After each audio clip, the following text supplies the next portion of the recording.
ओम शांति। ब्रह्मा बाबा हम बच्चों को क्या कह रहे हैं, जरा गौर से हम बच्चे सुनेंगे। कहते हैं ब्रह्मा बाबा कि ब्रह्मा बाबा शिव बाबा के नंबर 1 विद्यार्थी थे। वे कहा करते थे कि जब शिव बाबा मेरे में प्रवेश करते हैं तो वो मेरी बाजू में ही बैठते हैं। मेरे कान उनके सबसे नजदीक हैं, इसलिए मैं ही शिव बाबा का नंबर 1 स्टूडेंट हूँ। भले ही बाबा आपको मुरली सुनाते हैं, लेकिन सबसे पहले मैं ही मुरली सुनता हूँ। क्या कह रहे हैं बाबा कि ब्रह्मा बाबा कह रहे हैं कि भले ही आपको मुरली सुनाते हैं, आप बच्चों को सुनाते हैं, पर सबसे पहले मैं ही सुनता हूँ। शिव बाबा के प्रति ब्रह्मा बाबा का अथाह सम्मान था और उनकी आज्ञा की बहुत ही कद्र थी।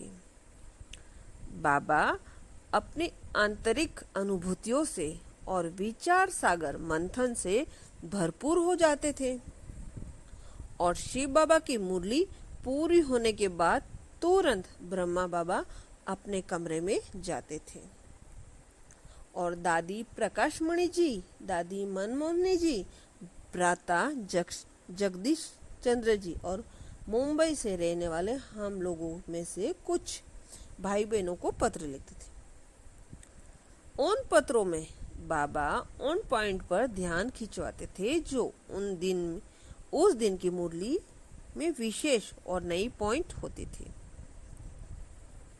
साकार बाबा बच्चों को कलकत्ता के अपने व्यापारी जीवन में अनुभव सुनाते थे। उन्होंने कहा था कि वे खिदरपुर या कलकत्ते के उस स्थान का नाम है जहां बाबा व्यापार चलाता था। वहां के राजा थे।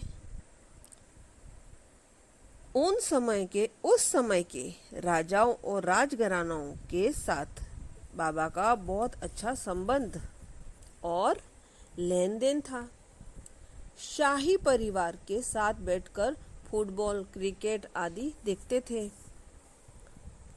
जब शिव बाबा ने उनमें प्रवेश किया, अपना परिचय और ईश्वरीय ज्ञान दिया, तो ब्रह्मा बाबा ने सच्चे ज्ञान के हीरे मोती, रूहानी खजाने और दिव्य बुद्धि को प्राप्त किया, जिससे आत्मा न सिर्फ श्रेष्ठ बनी परंतु बाप समान ऊंच से उच्च स्थान प्राप्त किया।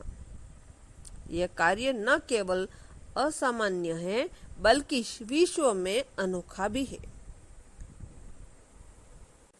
हम बच्चों को हमेशा ये नशा रहना चाहिए कि हम उस परमपिता परमात्मा की संतान हैं और उनमें हम डायरेक्ट रूहानी खजाने को प्राप्त कर रहे हैं।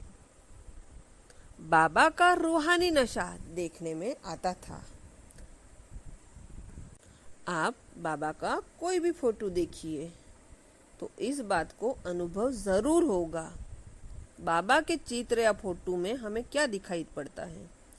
फरिश्ते के, राजा के समस्त गुण और लक्षण।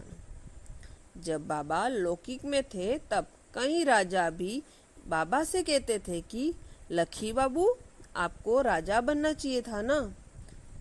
मेरे पास बाबा का एक विशेष और पसंदीदा चित्र है जो 40 सालों से मुझे प्रेरणा देता था। उस चित्र में मैंने दादा विश्व किशोर जी को कागज पत्रों का पाया था। उसको फ्रेम में डलवाया। उस चित्र में बाबा के चेहरे पर नशा, खुशी, संतुष्टता भी देखते हैं। योगी जीवन का आधार ही है संतुष्टता। बाबा ने सर्व गुणों को धारण कर और संपूर्ण पवित्र बनकर कर्मातीत अवस्था को प्राप्त किया। इस अवस्था में आत्मा शिव बाबा के बहुत ही नजदीक रहती है और अपने को विश्व का मालिक अनुभव करती है।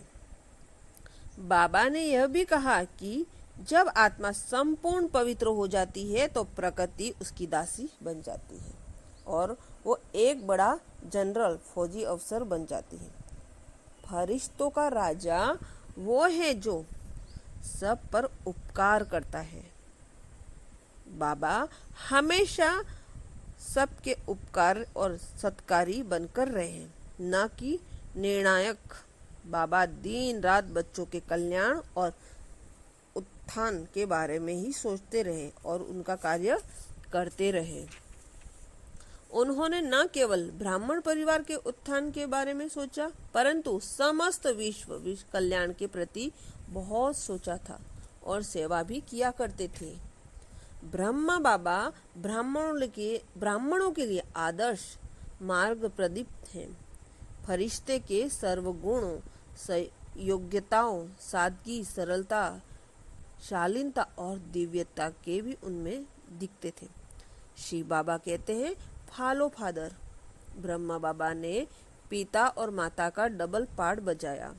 ब्रह्मा बाबा पूरे जगत के लिए मिसाल है कि एक साधारण मानव, एक भक्त, एक गृहस्थी आध्यात्मिक साधना द्वारा श्रेष्ठ मानव बन जाते हैं। एक मुरली में बाबा ने कहा कि अगर आप प्रतिदिन 8 घंटे योग करेंगे तो आपके 63 जन्मों के विकर्म दग्ध हो जाएंगे। बाबा का यह महावाक्य सुनकर शायद सन 1962-63 में भी बहुत प्रभावित हुआ था। मैंने सोचा था कि पिछले जन्मों में बारे में तो कुछ नहीं जानता, लेकिन 63 जन्मों का क्या क्या किया यह सब जानता हूँ।